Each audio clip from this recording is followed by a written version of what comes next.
नमस्कार दोस्तों, मैं हूं आगम सिंह सिसोदिया। जैसलमेर में आप सभी का स्वागत है।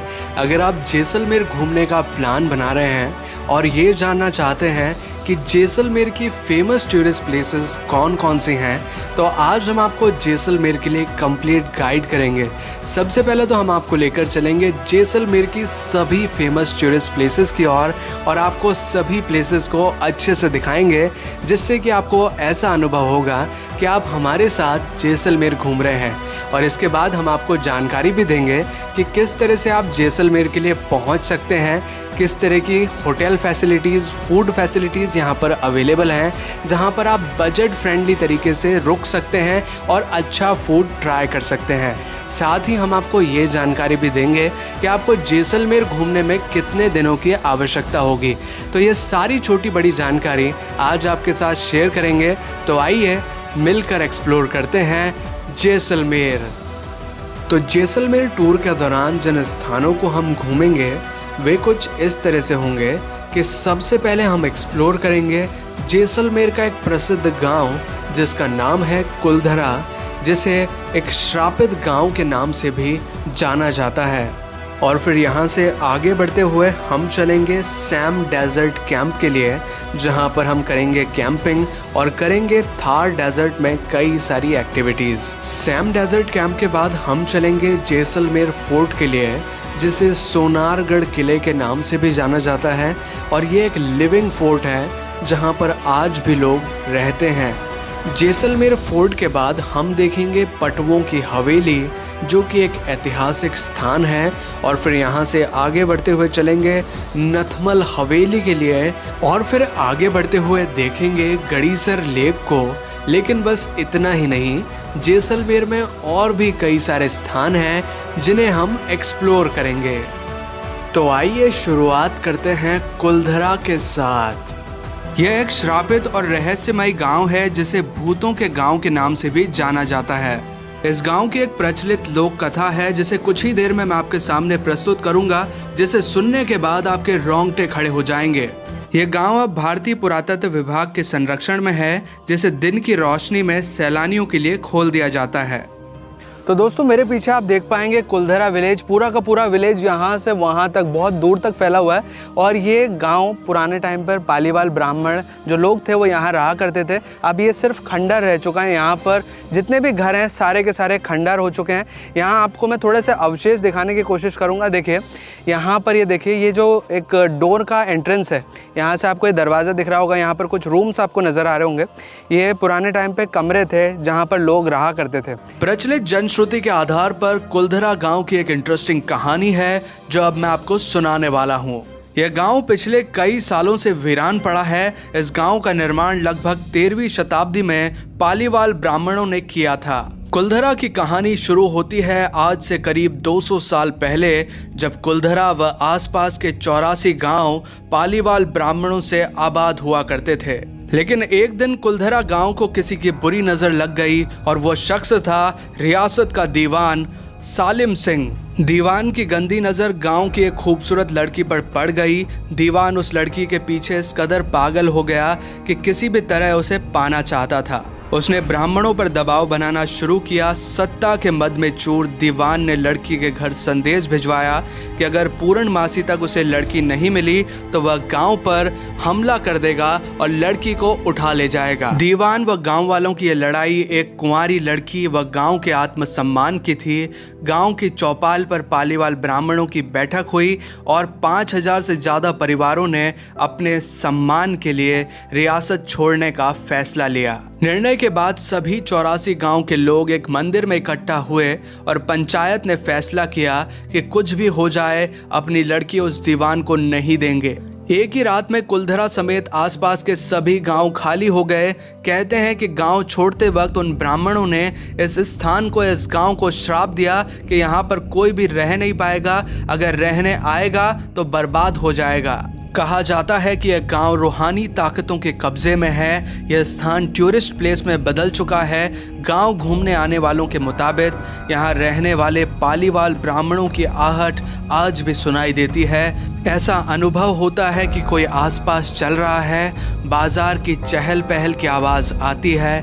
महिलाओं की चूड़ियाँ और पायलों की आवाज़ हमेशा ही आती रहती है। प्रशासन ने इस गांव की सरहद पर एक फाटक बनवाया है जिसके पार दिन में सैलानी घूमने आते हैं, लेकिन रात के वक्त इस फाटक को पार करने की हिम्मत कोई भी नहीं करता। कहते हैं कि शाम 6 बजे के बाद अक्सर यहाँ कुछ आवाज़ें सुनाई देती हैं। लोग मानते हैं कि वो आवाज़ें 18वीं सदी का वो दर्द है जिससे पालीवाल ब्राह्मण गुजरे थे। यहाँ गांव में कुछ ऐसे मकान है जहाँ पर रहस्यमयी परछाई अक्सर सामने आ जाती है। कुलधरा में आज भी राजस्थानी संस्कृति की झलक मिलती है, लेकिन यह भी सच है कि कुलधरा में भूत और आत्माओं की कहानी सिर्फ एक वहम है। यहाँ 600 से अधिक घरों के अवशेष है, एक बड़ी बावड़ी है, एक मंदिर है और गांव में अभी मरम्मत का काम चल रहा है। दोस्तों, कुलधरा विलेज जैसलमेर से लगभग 18 से 20 किलोमीटर की दूरी पर है और अगर हमारे पर्सनल एक्सपीरियंस की बात करें तो दिन के समय कुलधरा विलेज में हमें किसी तरह की हॉरर एक्टिविटीज़, किसी तरह की सस्पेक्टेड एक्टिविटीज़ दिखाई नहीं दी। यहाँ पर किसी तरह का डर का माहौल नहीं है। आप यहाँ पर बड़े आराम से घूमने आ सकते हैं। काफ़ी अच्छी हिस्टोरिक प्लेस ये है।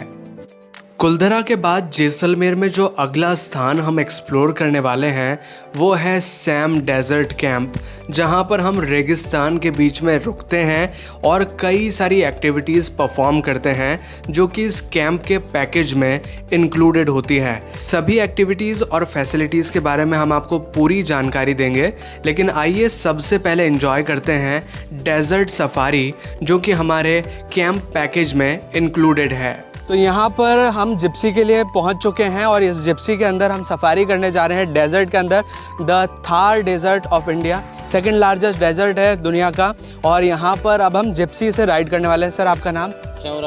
खेवरा राम इनका नाम है और ये आज हमारे ड्राइवर हैं। ये सम गांव यहीं पास के गांव के हैं, तो ये लोकल पीपल हैं। ये इनसे इंट्रोडक्शन बहुत अच्छा रहता है क्योंकि लोकलाइट पीपल आपको बहुत अच्छे से इस जगह को एक्सप्लोर करा सकते हैं। तो चलिए जिप्सी राइडिंग को स्टार्ट करते हैं। ये देखिए मेरे पीछे आप सैंड ड्यून्स देख पाएंगे, रेत के धौरे बड़े बड़े। ये यहाँ पर ये बिल्कुल प्योर रेगिस्तान के अंदर हम चल रहे हैं यहाँ पर जिप्सी के अंदर। ये जीप राइडिंग हमारी काफ़ी एडवेंचरस है। नीचे बहुत ज़्यादा खतरनाक माहौल हो रहा है, बहुत ज़्यादा। ये मौत के कुएं में चलेंगे। अब जो चल रहे हैं हम इसको मौत का कुआं बोलते हैं। ये ड्राइवर साहब हमें बता रहे हैं ये मौत का कुआं है, इसमें गोल गोल घूमेगी हमारी ये गाड़ी। ये मौत का कुआं, सही में बहुत बुरी हालत यहाँ में होते हुए। ये यहाँ से बहुत ज़्यादा ग्रिप करनी पड़ेगी हमें। रेत उड़ाता हूँ। अच्छा, अब यहाँ पर रेत उड़ाने का कुछ है? मेरी साइड उड़ेगा। अच्छा, यहाँ पर रेत उड़ाने का कुछ सिस्टम है। तो दोस्तों, यहाँ पर जो हमने अभी राइडिंग करी उनके ड्राइवर थे ये। आपको देखकर ऐसा लग नहीं रहा होगा नॉर्मल से ड्राइवर है, लेकिन इन्होंने वो ड्राइविंग की है सारी की सारी। जो हमने अभी सैंड ड्यून्स पे ये जिप्सी वाली राइडिंग करी है, जीप राइडिंग करी है, उनके ड्राइवर ये थे। हम लोग जा रहे हैं कैमल राइडिंग के लिए और अभी हम हैं deep in the Thar desert. So let's enjoy it. तो यहाँ से कई सारे कैमल्स हैं, इनमें से एक कैमल के अंदर हम राइड करने वाले हैं और वो कैमल है ये वाला। सर, आपका नाम क्या है? अमीन नाम है इनका। और कैमल का नाम? जेठालाल। अरे ये तो तारक मेहता का उल्टा चश्मा आ गया। पर जेठालाल रखा आपने नाम। सर, आपका नाम? शाहरुख खान। आप तो सारे फिल्म स्टार हो यहाँ पे यार। तो चलिए, एक ऊँट पे कितने बैठते हैं? 2 जने।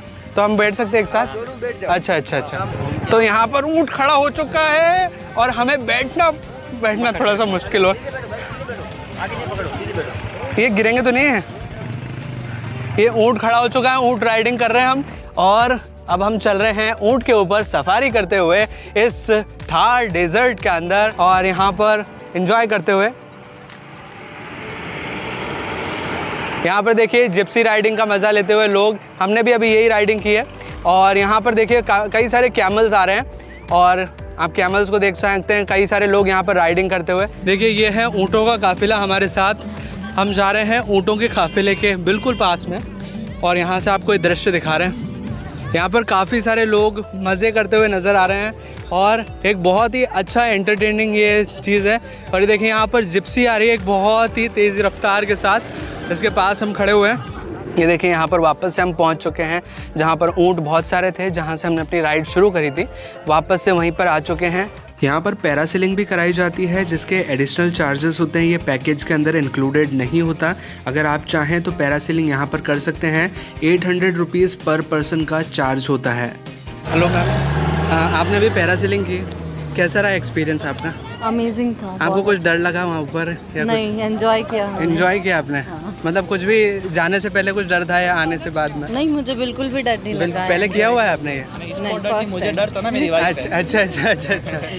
मतलब अच्छा रहा एक्सपीरियंस आपका। Thank you. यहाँ पर आपको कुछ लोक कलाकार भी नजर आएंगे जो कि ट्रेडिशनल इंस्ट्रूमेंट्स को प्ले करते हैं।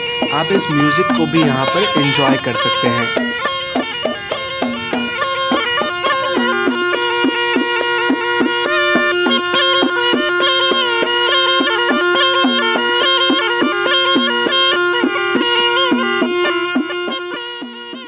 तो दोस्तों सारी राइडिंग कंप्लीट करने के बाद हम पहुंच चुके हैं सनसेट पॉइंट पे। यहाँ से बहुत ही खूबसूरत सा सनसेट का नज़ारा नज़र आता है। काफ़ी सारे लोग हैं जो यहाँ पर सनसेट का एंजॉय कर रहे हैं। ये देखिए, मैं आपको थोड़े से यहाँ पर काफ़ी सारे पर्यटक हैं जो कि यहाँ पर आपको मैं दिखाना चाहूँगा। ये देखिए, सभी लोग यहाँ पर सनसेट का इंतज़ार कर रहे हैं और अपनी इवनिंग की शुरुआत कर रहे हैं। यहाँ से लौटने के बाद हम जाने वाले हैं अपने डेजर्ट कैंप में, जहाँ पर होगा सांस्कृतिक कार्यक्रम, वो हम एंजॉय करेंगे और बाकी चीज़ें हैं जो कि वहाँ पर होने वाली है। तो दोस्तों अब हमारी डेजर्ट सफारी ख़त्म हो चुकी है, कैमल राइड हो चुकी है, बहुत मज़ा आया वहाँ पर। अब यहाँ पर वापस से हम आ चुके हैं डेजर्ट कैंप में। यहाँ पर इस तरह से वेलकम किया जाता है, वेलकम सेरेमनी होती है, वो हम आपको दिखाने की कोशिश करेंगे यहाँ पर। तो चलिए आइए।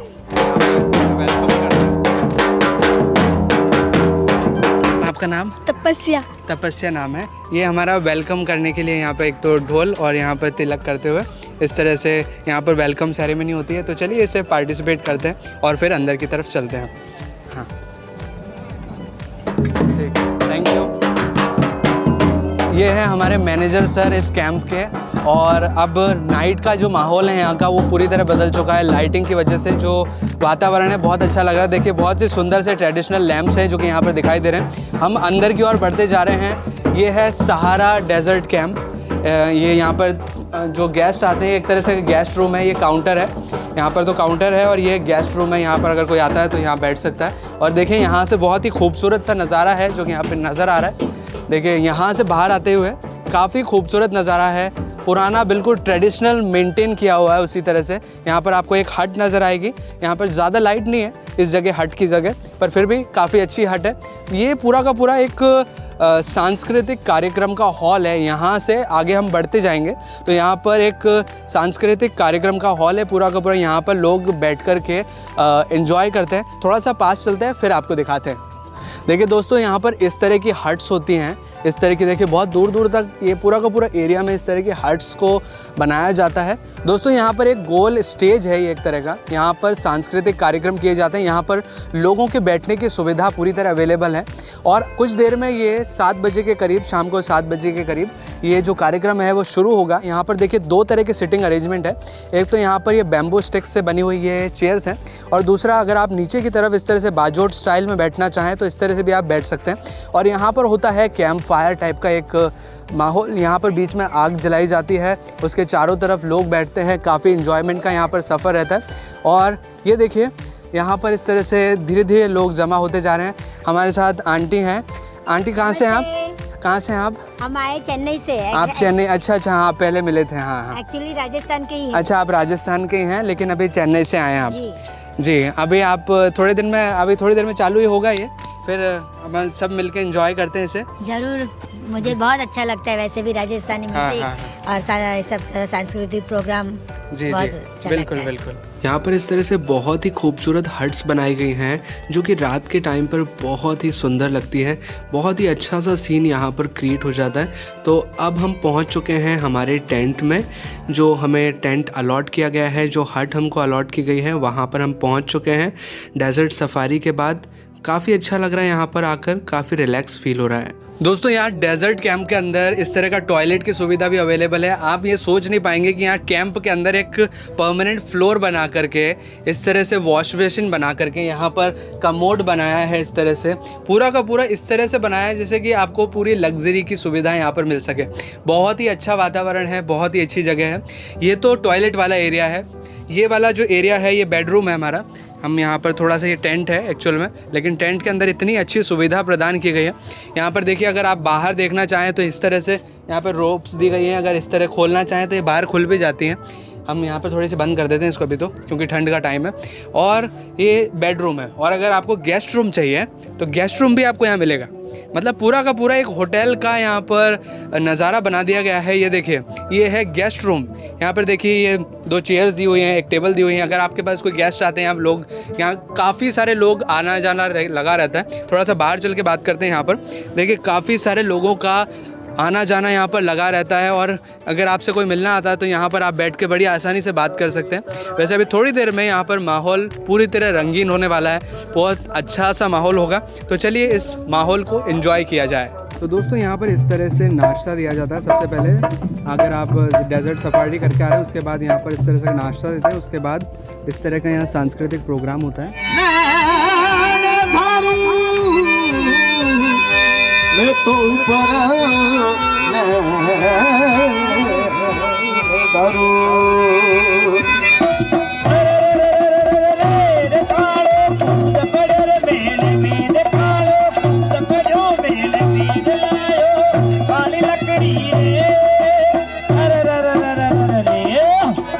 हाँ जी, तो वैसे देखिए, ये लड़की आपके सामने पैसे लेके खड़ी है और पैसे ये नीचे रख करके पीछे मुड़ करके अपने शरीर के बैलेंस से उठाएगी। मुंह से उठाएगी, जरा गौर से देखिएगा इस लड़की की कला।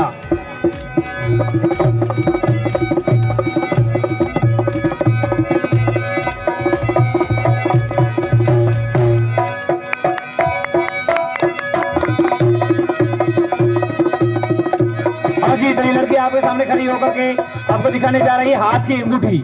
इसको इंग्लिश में बोले तो रिंग और गुजराती में बोले तो छल्लेड़ो। अब ये नीचे रख करके जैसे कि पैसे उठाए थे उसी तरह से पीछे मुड़ करके और अपनी आंखों को पलकाता रही उठाएगी। आंख कितनी नाजुक होती है आपको पता है। थोड़ा सा कतर चुभने से भी उसमें पानी बहता है, लेकिन ये अपनी आंखों से ये अंगूठी उठाएगी। जरा इसके लिए एक बार जोरदार ताली हो जाए, क्योंकि इसका हौसला बढ़े थोड़ा। जरा गौर से देखिए, नजर आती तो खेल खत्म।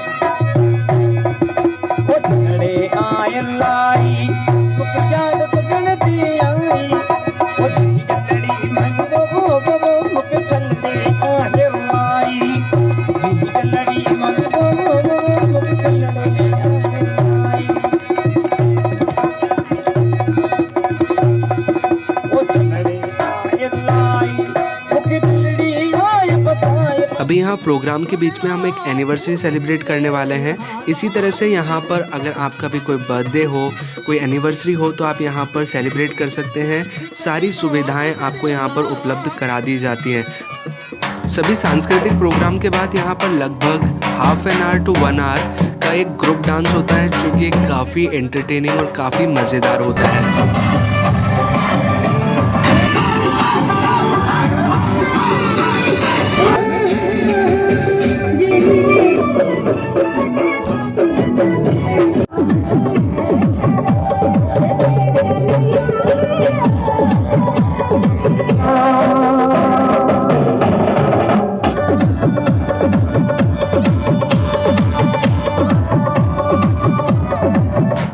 अब यहाँ ऑडियंस में से एक गर्ल है जो कि इस तरह से इस नोट को उठाने की कोशिश करेंगी।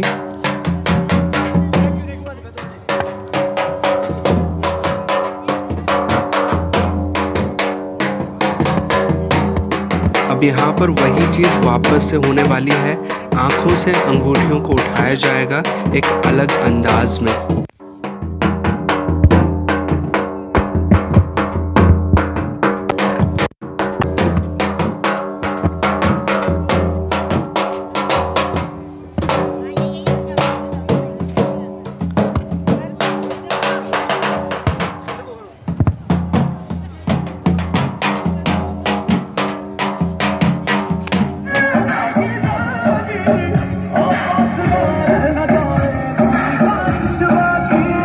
तो दोस्तों यहाँ पर सांस्कृतिक प्रोग्राम के बाद डिनर का टाइम होता है, लगभग रात के 9 से 10 बजे के बीच। यहाँ पर डिनर में बुफे होता है और बुफे में काफ़ी सारे राजस्थानी ट्रेडिशनल फूड्स होते हैं जो कि हमें यहाँ पर परोसे जाते हैं। तो यहाँ पर हम आपको पहले बुफे दिखाते हैं और फिर खाने की जो थाली होगी वो आपको दिखाने की कोशिश करेंगे। यहाँ पर एक डाइनिंग हॉल बनाया हुआ है और ये है बुफे जहाँ पर इस तरह के जो फूड है, ट्रेडिशनल फूड, वो रखे गए हैं। यहाँ पर बुफे में आपको थोड़ा सा दिखाना चाहूँगा। ये देखिए यहाँ पर भी रॉ लगी हुई एक लाइन है, मैं आपको थोड़ा पास से जाकर दिखाता हूँ। देखिए यहाँ पर सबसे पहले ये आलू की सब्ज़ी है, इसके बाद ये पनीर की सब्ज़ी, यहाँ पर दाल है और यहाँ पर आगे चलें तो यहाँ पर कोई और सब्ज़ी है या दाल है, शायद ये कड़ी है, और ये है राइस चावल, और यहाँ पर है चूरमा, ये चूरमा है। और यहाँ पर ये फूड सब खाते हुए, यहाँ पर ये क्या है, डाइनिंग हॉल है पूरा का पूरा। यहाँ पर काफ़ी सारी चेयर्स हैं और टेबल्स हैं, अपनी अपनी फैमिली के साथ सब लोग यहाँ पर एंजॉय कर सकते हैं। ये देखिए यहाँ पर इस तरह से ये हमारे छोटे भाई जैसे हैं और इन्होंने अपनी थाली सजा ली। चलो इनकी थाली में देख लेते हैं क्या क्या रखा जाता है। देखिए चावल है, यहाँ पर आलू की सब्ज़ी है, कुछ सलाद है, ये शायद पनीर की सब्ज़ी है, ये दाल है और ये चूरमा है, ये बाटी और रोटी।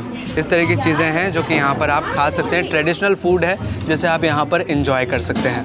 दोस्तों यहाँ डाइनिंग हॉल के अलावा भी यहाँ पर बाहर डेजर्ट, खुले आसमान के नीचे बैठकर भी आप यहाँ पर खाने का मज़ा ले सकते हैं, ट्रेडिशनल राजस्थानी फूड का। जैसे कि यहाँ पर लोग बैठकर अपना फूड एंजॉय कर रहे हैं, रात का डिनर है। यहाँ पर हम इनको परेशान नहीं करेंगे, डिस्टर्ब नहीं करेंगे, लेकिन फिर भी यहाँ पर इस तरह से आप बैठकर बाहर रात को बिल्कुल खुले आसमान के नीचे इस तरह से डिनर कर सकते हैं। तो यहाँ पर हमने भी अपना डिनर ले लिया है और अब हम डिनर को ट्राई करने वाले हैं। काफ़ी डिलीशियस लग रहा है, काफ़ी अच्छा लग रहा है। इसको क्या बोलते हैं? इसको खरमा बोलते हैं, इसको खरमा बोलते हैं, इसको फ्राई करते हैं, फ्राई करते हैं, उसके बाद बनाते हैं। दोस्तों डिनर के बाद यहाँ पर हम डेजर्ट में रात को घूम सकते हैं। डेजर्ट सफारी, ये जो डेजर्ट कैंप्स हैं, अगर यहाँ पे आप स्टे करते हैं तो सबसे बड़ा बेनिफिट जो आपको मिलता है वो ये कि आप रात के टाइम पे डेजर्ट में घूम सकते हैं। एक अलग एक्सपीरियंस ये हो सकता है। सब कोई नहीं दिख रहा है क्या? दिख रहे हैं। तो दोस्तों अब हम डेजर्ट में वॉक करके वापस आ चुके हैं अपने टेंट के पास। ये टेंट के अंदर अब हमको रात्रि यहाँ पर डेजर्ट के अंदर ही गुजारनी है। देखिए पूरा का पूरा रेगिस्तान है मेरे पीछे। ये जो कैंप्स हैं दूर दूर तक आप देख पाएंगे, इस तरह के कैंप हैं। सभी पर्सन्स को 2 पर्सन के हिसाब से यहाँ एक कैंप दिया जाता है, एक टेंट दिया जाता है। अगर कोई बेबी होता है तो वो भी इसमें एडजस्ट हो जाता है, कोई प्रॉब्लम नहीं है। लेकिन ये चीज़ यहाँ पर ऐसे होता है। तो अब हम चलते हैं अपने टेंट के अंदर और रात का कैसा एक्सपीरियंस होता है डेजर्ट का आपको सुबह बताएंगे। वैसे ये है हमारा आज के इस टेंट का ड्राइंग रूम या फिर गेस्ट रूम कह सकते हैं इसको। ये गेस्ट रूम ही है मेरे लिए तो। और फिर ये है यहाँ पर हमारा आज का बेडरूम। बेडरूम थोड़ा सा फैला हुआ है, हमने क्या सामान वगैरह कर रखे रहे यहाँ पे। वैसे पहले हमने आपको दिखाया था, काफ़ी अच्छा था। और ये है टॉयलेट। देखिए जैसे कि मैंने आपको टॉयलेट बताया था, काफ़ी अच्छा है यहाँ पे। इस तरह का टॉयलेट है रेगिस्तान के बीचों बीच, काफ़ी अच्छा नीट एंड क्लीन है और काफ़ी लग्जरी एक्सपीरियंस यहाँ पर रहता है। तो चलिए अब यहाँ पर हम अपनी रात गुजारते हैं। जो भी एक्सपीरियंस होगा मेरा मैं आपके साथ शेयर करूँगा। तब तक के लिए गुड नाइट। गुड मॉर्निंग दोस्तों, सुबह हो चुकी है। हमारी जो डेजर्ट नाइट थी काफ़ी अच्छी रही, पर यहाँ पर थोड़ी सी ठंड ज़्यादा होती है एज़ कम्पेयर टू डे। दिन में क्या होता है, गर्मी लगती है आपको यहाँ पर बहुत ज़्यादा, लेकिन रात के टाइम पे टेम्परेचर उतना ही ठंडा हो जाता है। जैसे कि कहा जाता है हमेशा डेजर्ट की नाइट्स ठंडी होती हैं, उसी तरह की यहाँ पर नाइट ठंडी थी। लेकिन यहाँ की जो फैसिलिटीज़ हैं, देखिए यहाँ पर जो रूम्स हमको प्रोवाइड किए हैं, जो टेंट्स प्रोवाइड किए हैं, वो काफ़ी अच्छे थे, काफ़ी फैसिलिटीज़ के साथ थे। अब सनराइज़ हो चुका है, मैं आपको बाहर का नज़ारा दिखाता हूँ। और यहाँ पर एक स्पेशल फीचर है कि यहाँ पर इतने डीप रेगिस्तान में भी आपको गर्म पानी की सुविधा ही अवेलेबल कराते हैं। तो अभी हम लोग जाएंगे थोड़ी देर में नहाने के लिए और फ्रेश होकर सब वापस से ब्रेकफास्ट के लिए जाएंगे, फिर यहाँ से रवाना होंगे। सारी चीज़ें आपको दिखाऊंगा, लेकिन यहाँ पर अभी गर्म पानी की सुविधा भी अवेलेबल है। और यहाँ पर सनराइज़ हो चुका है, जो मैं आपको यहाँ से दिखाता हूँ। ये देखिए मेरे पीछे सन है, यहाँ से आपको शायद ना दिख रहे, थोड़ा सा मैं टर्न करके दिखाता हूँ इस चीज़ को। दोस्तों ये है वो सारा नज़ारा। देखिए जो हम रात को आपको लाइट्स के साथ दिखा रहे थे, वही ये सारे टेंट हैं। सुबह का टाइम है, जो इस तरह का यहाँ पर टेंट्स नज़र आ रहे हैं। सभी लोग यहाँ पर, कुछ लोग डेजर्ट सफारी के लिए गए हैं, कुछ लोग यहाँ पर अभी सो रहे हैं क्योंकि सुबह का टाइम है, ठंड पड़ती है और सही में ठंड है यहाँ पर। तो दोस्तों अब नहा धोकर रेडी हो चुके हैं, अब जा रहे हैं नाश्ते के लिए और वहाँ चल के आपको दिखाते हैं कि नाश्ते में किस तरह की चीज़ें यहाँ पर मिला करती हैं। देखिए यहाँ नाश्ते में पोहा है, यहाँ पर आपको नाश्ते में इडली मिलेगी और साथ में मिलेगा सांभर। तो जिस भी तरह का नाश्ता आप चाहें यहाँ पर चूज़ कर सकते हैं और अपने लिए ले सकते हैं। तो अब इसी के साथ हमने भी अपना नाश्ता ले लिया है। ब्रेकफास्ट करने के बाद हम सभी लोग फ्री हैं यहाँ से रवाना होने के लिए। डेजर्ट कैंप की बुकिंग हमने कहाँ से की थी इसकी जानकारी हम आपके साथ कुछ ही देर में शेयर करेंगे, लेकिन आइए इससे पहले एक्सप्लोर करते हैं जैसलमेर फोर्ट को। इस दुर्ग की खास बात है कि आज भी इस किले के अधिकतर भाग में लोग रहा करते हैं। ये भारत का सबसे बड़ा लिविंग फोर्ट है। इस किले की नींव रखी थी महारावल जैसल ने। जैसल उनका नाम, मेर का मतलब पहाड़ पर, इससे नाम पड़ा जैसलमेर।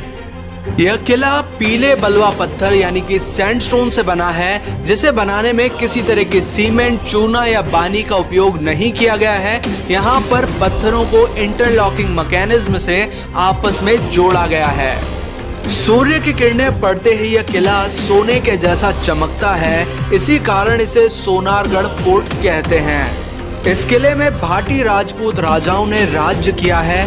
किले में 99 बुर्ज हैं। दशहरा चौक प्रमुख चौक है जहां पर सभी रास्ते आकर मिलते हैं। किले में देखने लायक बहुत कुछ है, जैसे कि कई सारी हवेलियां, कैनन पॉइंट, जैन मंदिर, किले का लोकल मार्केट, राजा रानी का महल जिसे आजकल म्यूजियम के अंदर परिवर्तित कर दिया गया है, और भी बहुत कुछ। तो चलिए देखते हैं जैसलमेर दुर्ग को।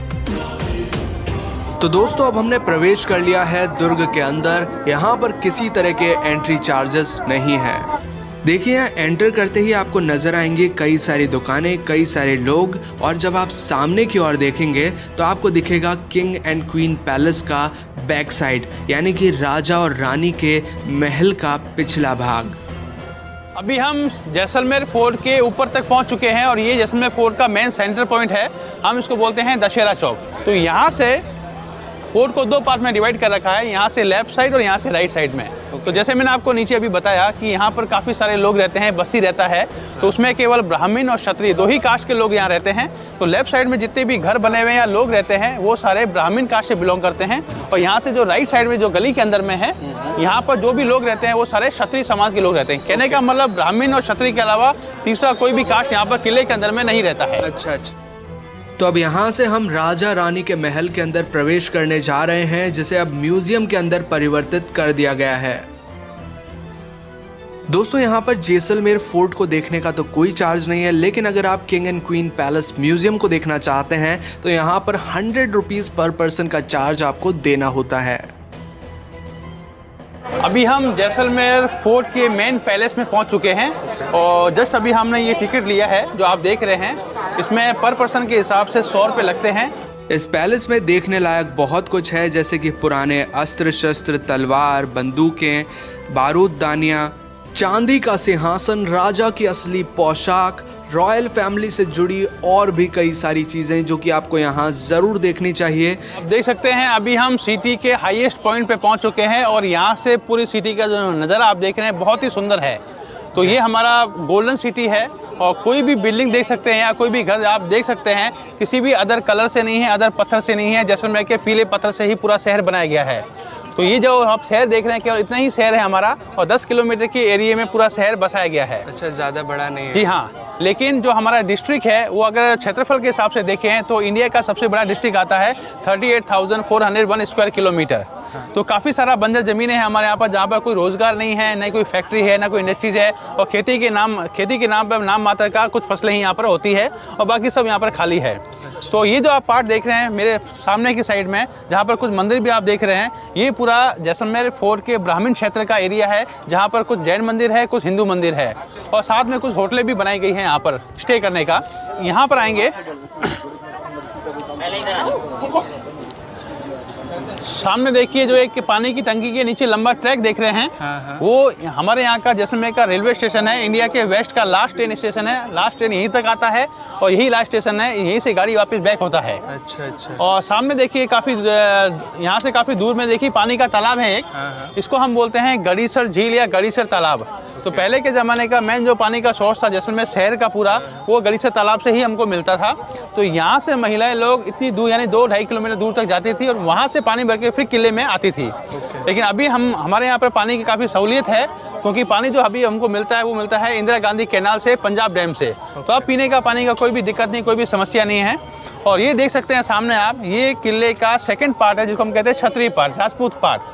तो यहाँ पर सारे लोग रहते भी है, साथ में होटल्स भी है, रेस्टोरेंट भी है, सभी चीज़ एक साथ में चल रहा है। अच्छा। इसलिए किले को 2 पार्ट में डिवाइड कर रखा है, इसलिए ये पूरा आबाद किला कहते हैं, पूरा शहर की तरह बसाया गया है। ये जो आप सिटी देख रहे हैं ये तकरीबन 250-250 साल पहले ही बसाया गया है। पहले यहाँ पर पूरा रेगिस्तान था, जैसे पब्लिक बड़ा मकान बनता गया, रेगिस्तान हटता गया और इस टाइप का भी शहर ये बन चुका है। आप देख सकते हैं कि आपके पीछे एक होटल है और कुछ ऐसे होटल्स हैं यहाँ पर फोर्ट के अंदर में जो काफ़ी बड़े बड़े, जहाँ पर 20 रूम से भी ज़्यादा है।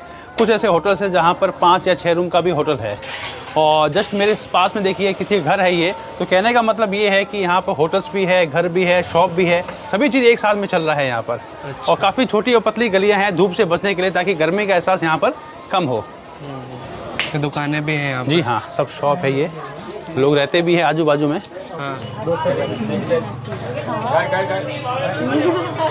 तो अब फोर्ट की गलियों से होते हुए हम पहुंच चुके हैं जैसलमेर दुर्ग के सुप्रसिद्ध जैन मंदिर में। जैन मंदिर में एंट्री का कोई शुल्क नहीं है, लेकिन अगर आप यहाँ पर फोटो वीडियो कैप्चर करना चाहते हैं तो यहाँ पर 50 रुपीज़ पर कैमरा या फिर मोबाइल का चार्ज आपको देना होता है।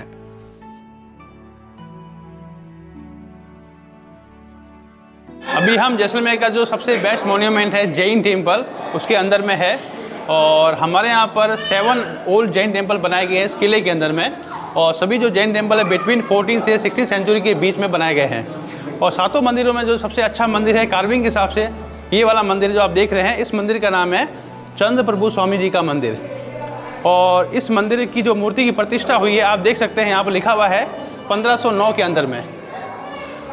और सामने देखिए इस मंदिर की मेन जो मूर्ति है, इनका नाम है चंद्र प्रभु स्वामी, जो जैन धर्म में 8वें नंबर के तीर्थंकर कहलाते हैं। तो जैन धर्म में टोटल 24 होते हैं तीर्थंकर, और पहले नंबर के उनका नाम है ऋषभ देव जी, जिसको हम आदिनाथ भी बोलते हैं। और सबसे जो लास्ट होते हैं वो है महावीर स्वामी। लेकिन सभी जो मूर्तियां हैं या तीर्थंकर है, सभी का मूर्तियां और फेस एक जैसे होते हैं। आप उनको कैसे आइडेंटिफाइड करोगे, उसके लिए क्या होता है कि हर मूर्ति के बॉटम में एक सिंबल होता है जिसको हिंदी में हम कहते हैं लांछन। हाँ, जैसे यहाँ पर देख सकते हैं आप, आधा चंद्र आधा मून बनाया गया है। तो इसी जगह पर हर मूर्ति नीचे आइडेंटिफिकेशन मार्क होता है, उसके जरिए हमको जज कर पाते हैं कि इस मूर्ति का नाम क्या है या फिर नंबर क्या है। लेकिन मोस्टली लोग क्या सोचते हैं कोई भी मूर्ति को देखने के बाद में कि महावीर जी का मूर्ति है, लेकिन ऐसा नहीं है, वो 24 में से कोई भी हो सकता है। तो पहले नंबर के जो ऋषभ देव जी है, उनकी मूर्ति के नीचे हमेशा बैल बना हुआ होता है। और जो महावीर स्वामी जो सबसे लास्ट अंतिम है, उनकी मूर्ति के नीचे हमेशा लायन शेर होता है। तो कहने का मतलब 24 डिफरेंट सिंबल्स होते हैं और 24 डिफरेंट के तीर्थंकर होते हैं। अगर आप उसका नॉलेज है तो आप कोई भी मूर्ति को पहचान लेंगे, नहीं तो मोस्टली लोग महावीर जी के नाम से ही जानते हैं, लेकिन ऐसा ट्रू नहीं है, ऐसा सही नहीं है। यहाँ देखेंगे सामने ऊपर बहुत ही सुंदर काम किया गया है। कपाल में जितनी भी मूर्तियां हैं, ये है भगवान शिव और माता पार्वती का। 12 मूर्तियां हैं माता पार्वती भगवान शिव का, और जस्ट उसके नीचे देख सकते हैं भगवान गणेश जी की मूर्तियां हैं अलग अलग मुद्राओं में। ये सारा सेम येलो सैंडस्टोन से बनाया गया है। और बीच में देखिए स्लाइड के ऊपर में लोटस की तरह इसको भी एक एक पत्थर को लेकर उसके बाद में कटिंग करके पूरा सेट किया गया, यानी कि सिंगल पीस स्टोन के ऊपर में बारी बारी से काम किया गया है। बहुत ही सुंदर काम है, इंटरलॉक के साथ में काम किया गया। किसी भी तरह का चूना सीमेंट पानी का प्रयोग इस मंदिर में नहीं किया गया है। जैसे देखिए एग्जाम्पल यहाँ देख सकते हैं आप, यहाँ पर इंटरलॉक का तरीका थोड़ा अलग है। यहाँ से लेकर यहाँ तक एक ही पार्ट में पत्थर को ज्वाइन किया गया है, फिर ये दूसरा पत्थर लिया गया है, फिर इस पार्ट को और इस पार्ट को आपस में से लॉक किया गया है।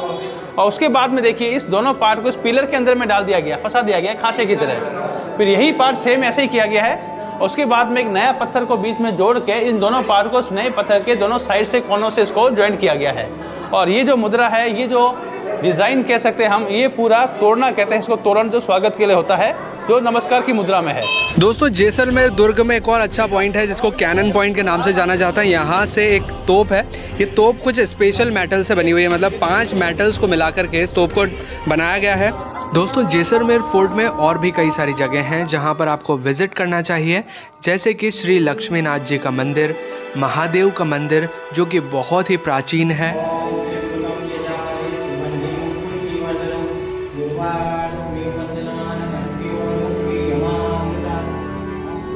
और साथ ही फोर्ट में कई सारी हवेलियां हैं, कई सारी होटल्स हैं जिनकी कलाकारी देखने लायक है। किले के एक और छोर पर एक कैनन पॉइंट है जहां पर एक काफ़ी विशालकाय तोप रखी है और यहां से जैसलमेर का बहुत ही खूबसूरत नज़ारा नज़र आता है। यहां से आप देख सकते हैं पूरा का पूरा जैसलमेर शहर।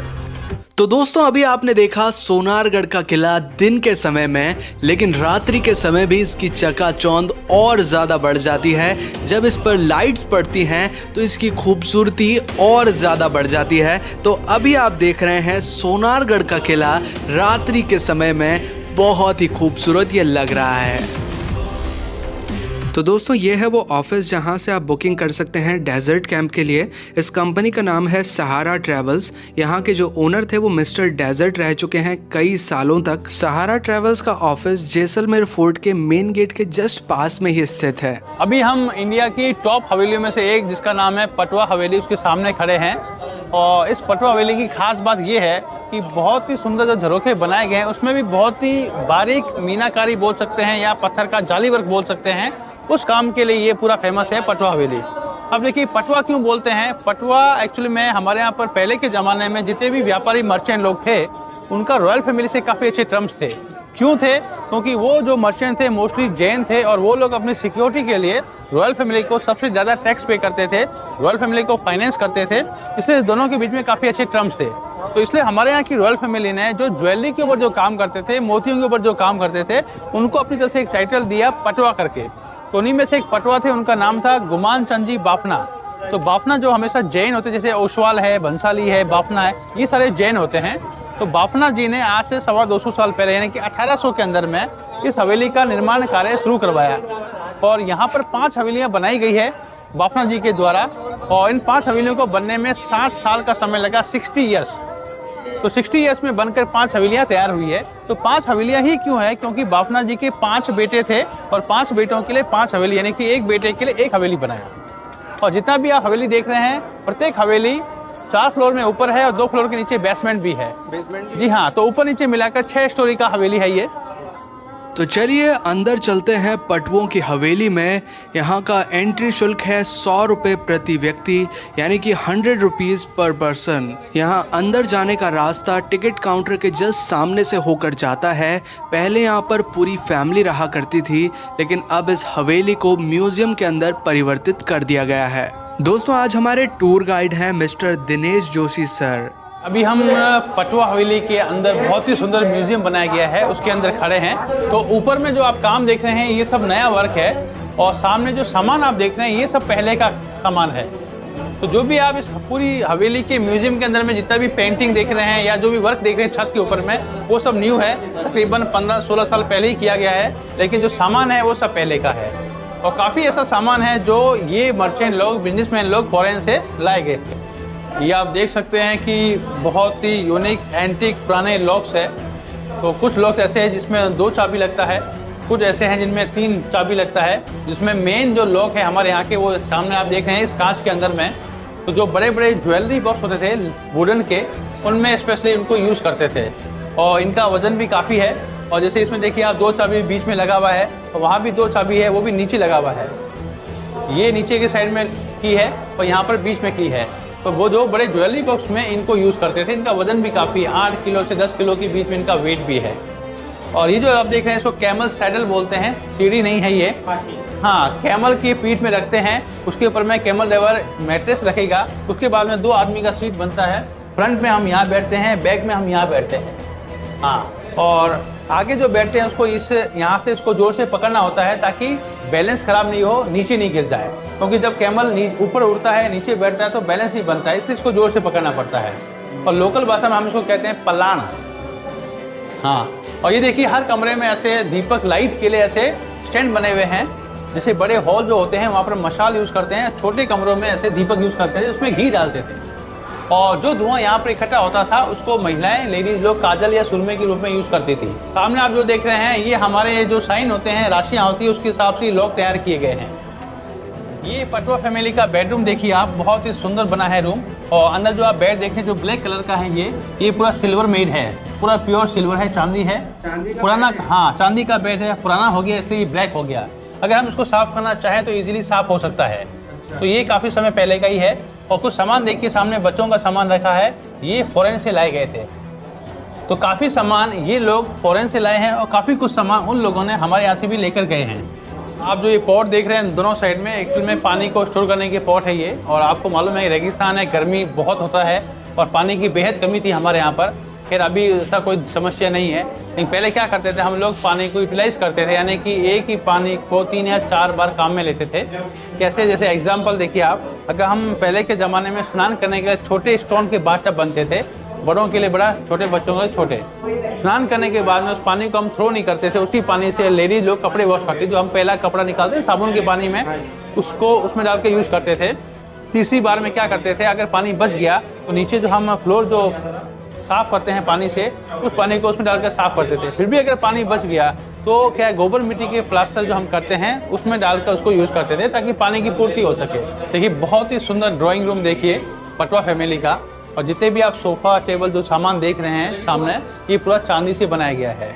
देखिए अभी हम हवेली के टॉप में पहुंच चुके हैं और यहाँ से आप देख सकते हैं हमारे जैसलमेर फोर्ट का बहुत ही सुंदर दृश्य, जिसको हम कहते हैं गोल्डन फोर्ट या फिर सोनार किला। लेकिन ये जो गोल्डन फोर्ट अभी हमने देखा, जो सामने आप देख रहे हैं, इसका ओरिजिनल जो नाम है वो है त्रिकुटगढ़, क्योंकि ये फोर्ट सामने जो आप देख रहे हैं ट्रायंगल माउंटेन के ऊपर बनाया गया था। और सोनार किला क्यों बोलते हैं, क्योंकि सोनार किला एक बंगाली मूवी का नाम है जिसको बनाया था सत्यजीत रे साहब ने। तो उस मूवी के बाद से इस फोर्ट का नाम चेंज हो गया सोनार किला, लेकिन इसका जो ओरिजिनल नाम है वो है त्रिकुटगढ़। तो ये हवेली का टॉप पॉइंट है।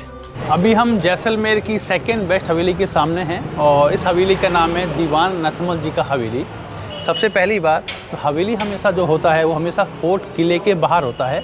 अगर हवेली किले के अंदर में है या बनता है तो इसका मतलब ये है कि रॉयल फैमिली का रेपुटेशन कम हो गया। तो इसलिए हमेशा हवेलियाँ किले के बाहर होती है। और हवेली उसको बोलते हैं कि ऐसा स्थान या ऐसा घर जहाँ पर हमेशा ठंडक रहे, हवा का जो रेगुलेशन है हमेशा बना रहे, तो उस ठंडक प्लेस को हम हवेली का नाम देते हैं। और अब देख सकते हैं जो दीवान नथमल जी का हवेली है, ये बहुत ही सुंदर बनाया गया है। इसका जो पत्थर के ऊपर आर्किटेक्चर देख रहे हैं, जो कार्विंग देख रहे हैं, बहुत ही सुंदर है और पूरा हाथ से किया गया विद इंटरलॉकिंग। तो ये हवेली, ये दोनों जो एलिफेंट आप देख रहे हैं, इसके बीच में हवेली बनाया गया है। और जिस पुराने घर या हवेली के बाहर में ऐसा एलिफेंट अगर है तो इसका मीनिंग ये होता है कि ये किसी राजा के खास आदमी का घर है या हवेली है, या उसके दीवान का या फिर उनके खास आदमी का, ये उनका सिंबल होता है। तो दीवान का मतलब होता है, जैसे अभी हम प्राइम मिनिस्टर बोलते हैं, पहले के ज़माने में दीवान थे, राजा की नेक्स्ट पावर में जो होते थे उनको दीवान बोलते हैं। तो नथमल जी ने इस हवेली का निर्माण कार्य 1885 में शुरू करवाया और इस हवेली को बनने में 20 साल का समय लग गया, 20 ईयर्स, यानी कि 1905 में जाकर इसका काम कंप्लीट हुआ। लेकिन इस हवेली की खास बात क्या है कि इस हवेली को 2 पार्ट में डिवाइड करके दोनों साइड को अलग अलग तरीके से काम किया गया है। जैसे कि जो मेन डोर आप देख रहे हैं वहाँ से राइट में और मेन डोर से लेफ्ट साइड में।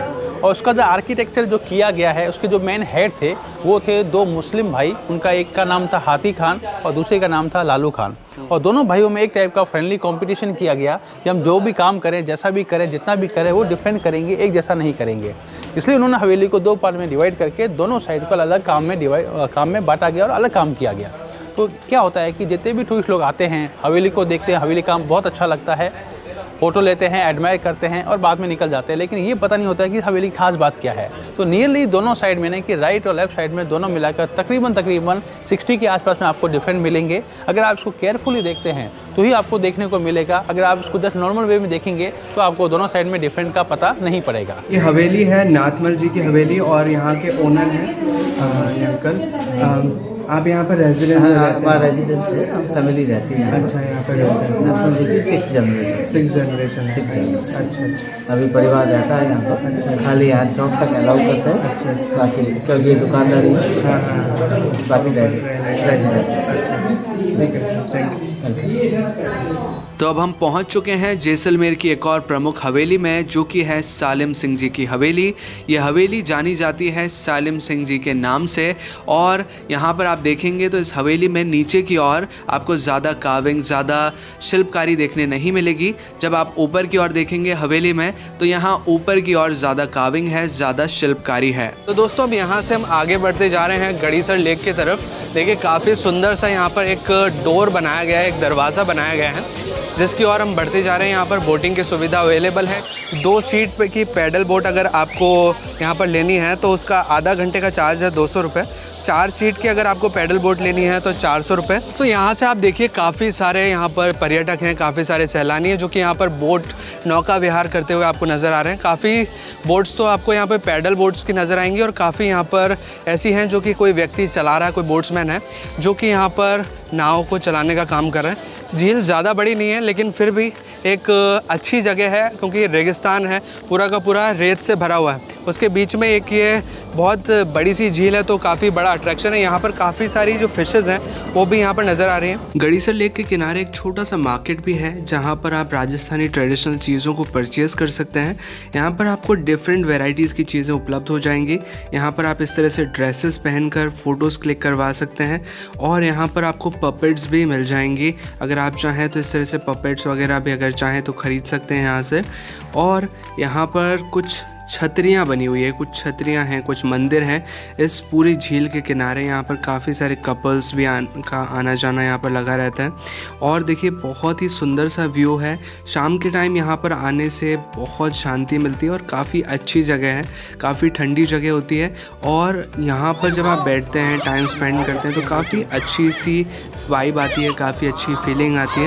यहाँ पर पानी में डक्स भी हैं, काफ़ी इंजॉयबल सीन होता है जब यहाँ पर आप बैठते हैं शांति से, और जिस नज़ारे को भी इंजॉय अगर आप करते हैं तो काफ़ी अच्छा फील यहाँ पर होता है। और सनसेट का नज़ारा यहाँ से काफ़ी अच्छा लगता है। तो अगर आप शाम के टाइम आते हैं तो आपको एक तरह से डबल बेनिफिट यहाँ पर मिलेगा कि आप बोटिंग भी कर सकते हैं, और शाम के टाइम यहाँ पर आप सनसेट का भी मज़ा ले सकते हैं। यहाँ पर मेरे पीछे एक म्यूज़ियम है जिसका नाम है डेजर्ट कल्चर सेंटर जैसलमेर। ये एक म्यूज़ियम है जहाँ पर बहुत ही खूबसूरत सा एक पपेट शो होता है। इसका टाइमिंग है शाम को 6:30 बजे से 7:30 बजे तक, और दूसरे शो का टाइमिंग है 7:30 से 8:30 बजे तक का। तो चलिए अंदर चलते हैं और देखते हैं इस खूबसूरत शो को।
चल्ला चल्ला रे ड्राइवर गाड़ी होले होले होले होले, अरे अंदर के सिटी में मारो, अरे अंदर के सिटी में मारो मन डोले।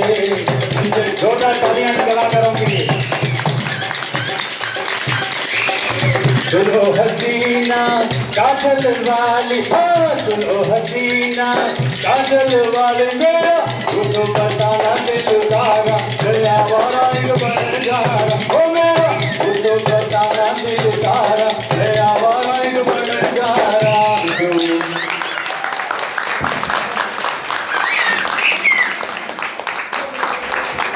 हेलो मैम, आप कहाँ से हैं? बॉम्बे से। मुंबई से। अच्छा, तो आप ये अभी यहाँ पर जैसलमेर घूम लिए? हाँ, अभी आज आए हैं इधर। अच्छा, आज आए हैं। तो आपको ये म्यूज़ियम कैसा लगा सबसे पहले? अमेजिंग, ये पपेट शो आपने पहले देखा है ऐसे या पहले या फिर नहीं, पहली बार देखा है और बहुत ब्यूटीफुली आर्टिस्ट ने इनको डिपिक्ट किया है। उनका डांस जैसे सिखाया है, सब कुछ अमेजिंग था। सारे म्यूजिक एंड नरेशन उनका तो नेक्स्ट लेवल, अमेजिंग म्यूजिक अच्छा था और अमेजिंग अमेजिंग। Thank you. अभी हमने देखा पपेट शो, लेकिन यहाँ पर एक बहुत ही सुंदर ट्रेडिशनल आर्ट म्यूजियम है जिसे भी हमें देखना चाहिए।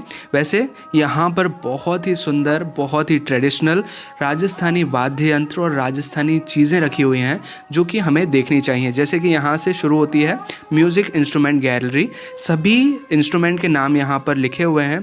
सभी जो भी उपकरण हैं जो कि पुराने टाइम पे उपयोग किए जाते थे, वो सारी चीज़ें यहाँ पर मेंशन करके रखी हुई हैं हर एक चीज़ को, ताकि हमें पूरी तरह गाइडेंस मिलता रहे कि कौन कौन सी चीज़ क्या काम आती थी, कैसे बजती थी। जैसलमेर का मेन पैचवर्क इसको बोलते हैं। जितनी भी ग्रामीण महिलाएं हैं जो पाकिस्तान के बॉर्डर के पास में रहती है, तो वो दिन भर सारा यही काम करती है। बहुत ही सुंदर, सारा हैंडमेड, यानी हाथ से किया गया है। तो इसको हम ओल्ड पैचवर्क बोलते हैं। और ये नया वर्क है जो आप सामने देख रहे हैं, कोई बेड कवर है, बेड स्प्रेड है, तो ये हमारे यहाँ का लेडीज़ का मेन वर्क है। ये सब हाथ से किया जी हाँ, ये पूरा हाथ से किया गया है, स्टिचिंग किया गया है पूरा। और सेकंड हमारे यहाँ का काम, जो मेन काम है, स्टोन के ऊपर, पत्थर के ऊपर काम है।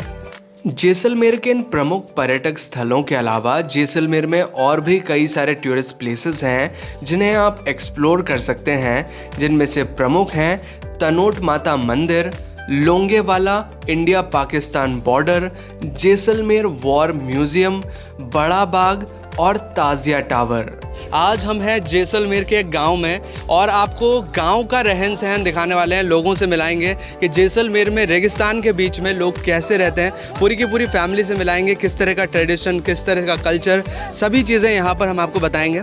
और पूरी की पूरी फैमिली है यहाँ पर। ये हमारी फैमिली है, एक ही ग्रैंड फादर की है। अच्छा, एक ही ग्रैंड फादर की है। अच्छा, पूरी फैमिली है आपकी। और ये बहुत अच्छा लगा, आप एक साथ मिलकर खाना बना रहे, एक साथ जॉइंट फैमिली है और बहुत अच्छा लग रहा है। ये यहाँ पर ये घर है, यहाँ पर रहा करते हैं सभी लोग, और इनका ट्रैक्टर है यहाँ पर, और भी काफ़ी चीज़ें हैं यहाँ पर। इस तरह से यहाँ पर पूरी की पूरी फैमिली एंजॉय करती है, रहती हैं। थोड़ा सा यहाँ से अंदर दिखाएंगे, हल्का सा, ज़्यादा अंदर नहीं जाएंगे, प्राइवेसी हम ख़राब नहीं करेंगे। तो यहाँ पर देखिए इस तरह से रोटी बनाई जा रही है। चूल्हा भी नहीं है, ये पत्थरों के ऊपर इस तरह से तवा रख के। दोस्तों, आज हमारे गाइड हैं दिनेश जोशी सर, और ये गवर्नमेंट ऑथराइज्ड गाइड हैं। यहाँ पर जैसलमेर अगर आप आते हैं तो यहाँ ऑथराइज्ड गाइड को आप चुनें। जैसे कि यहाँ पर इनका एक कार्ड है, ये ऑथराइज्ड गवर्नमेंट के गाइड हैं। यहाँ पर आपको सीधा नहीं दिख रहा होगा, मैं आपको सीधा करके दिखाऊंगा। पर यहाँ पर बहुत सारे आपको गाइड मिल जाएंगे जिनको प्रॉपर नॉलेज नहीं है। यहाँ पर जो गवर्नमेंट ऑथराइज्ड गाइड होते हैं उनको प्रॉपर नॉलेज होती है। सर, आप कुछ बोलना चाहेंगे? देखिए कि जैसलमेर एक बहुत ही फेमस टूरिस्ट पॉइंट है और यहाँ पर काफ़ी लपकागिरी बढ़ चुकी है। तो जितने भी डोमेस्टिक टूरिस्ट आते हैं स्पेशली, उनको काफ़ी मिसगाइड किया जाता है। तो गवर्नमेंट ने कुछ ऐसे बूथ खोल रखे हैं जहाँ पर प्रॉपर टूरिस्ट लोग वहाँ पर आए और जो भी मोन्यूमेंट है उनके बारे में समझे, उसके हिसाब से जो भी विजिट करना है उसके बाद में वो जा सकते हैं। लेकिन रास्ते में हमारे यहाँ ऑटो वाले हैं, कैब वाले हैं, कई बार होटल वाले भी मिसगाइड करते हैं। लेकिन उससे बच के आप प्रॉपर ऑथेंटिक जगह पर जाइए और विजिट कीजिए आप। तो अब हम पहुंच चुके हैं Jaisalmer tourist guide welfare society में, जो कि जैसलमेर फोर्ट के पास ही स्थित है। यहाँ पर हमें मिलते हैं गवर्नमेंट ऑथराइज्ड टूर गाइड्स। देखिए यहाँ पर इस तरह से फोटोज लगाए गए हैं जो कि हैं जैसलमेर की फेमस टूरिस्ट प्लेसेस के। यहाँ पर फोटोज के साथ उनकी डिटेलिंग भी मेंशन की गई है कि कौन सी जगह कितनी डिस्टेंस पर है, कितनी दूर का डिस्टेंस आपको पार करना पड़ेगा, हर चीज़ यहाँ पर मेंशन की गई है। तो यहाँ पर आप आकर पूरी जानकारी ले सकते हैं। और ये स्थान, जैसा कि मैंने बताया, किले के समीप स्थित है। तो आप जब भी किले को विजिट करने आएंगे तो यहाँ पर बड़ी आसानी से आ सकते हैं। सारी चीज़ों का यहाँ पर डिस्क्रिप्शन आपको मिल जाएगा। गवर्नमेंट ऑथराइज्ड गाइड मिलेंगे जो कि आपको मिसगाइड नहीं करेंगे। दोस्तों, यहाँ पर इस तरह से रेंटल मोटर बाइक सर्विस भी अवेलेबल है। अगर आप चाहें तो किसी तरह की मोटर बाइक या फिर स्कूटी यहाँ पर किराए पर ले सकते हैं। नहीं, हर गली में जाता है, स्पोर्ट में, डेजर्ट में, कहीं पे भी आप बाइक लेकर आप लोगे वाला तनोट भी जाना चाहिए। और अगर बात करें कि जैसलमेर आप कैसे पहुंच सकते हैं, तो जैसलमेर आप बाय ट्रेन या बाय बस बड़ी आसानी से पहुंच सकते हैं। और जैसलमेर में अगर आप रुकना चाहते हैं तो आपको बजट फ्रेंडली होटल्स फोर्ट के बाहर आसानी से मिल जाएंगे, जहां पर आप 800 से 1000 रुपए में रुक सकते हैं। और अगर फूड की बात करें तो जैसलमेर फोर्ट के आसपास आपको कई सारे रेस्टोरेंट्स और कई सारी शॉप्स नजर आएंगी जहां पर आप अच्छा फूड ट्राई कर सकते हैं। और अगर बात करें कि जैसलमेर घूमने में आपको कितने दिनों की आवश्यकता होगी, तो आपके लिए 3 से 4 दिन सफिशिएंट रहेंगे, जिसमें कि आप पूरा जैसलमेर अच्छे से घूम सकते हैं। तो ये था जैसलमेर और जैसलमेर घूमने से जुड़ी संपूर्ण जानकारी। अगर आपको ये वीडियो किसी भी तरह अच्छा लगा हो, हेल्पफुल लगा हो, तो प्लीज़ वीडियो को लाइक कीजिए, शेयर कीजिए, और अगर आपने चैनल अभी तक सब्सक्राइब नहीं किया है तो प्लीज़ चैनल को सब्सक्राइब कीजिए, बेल आइकन को दबाकर ऑल पे प्रेस कीजिए, ताकि इसी तरह के वीडियो नोटिफिकेशंस आपको आगे भी मिलते रहें।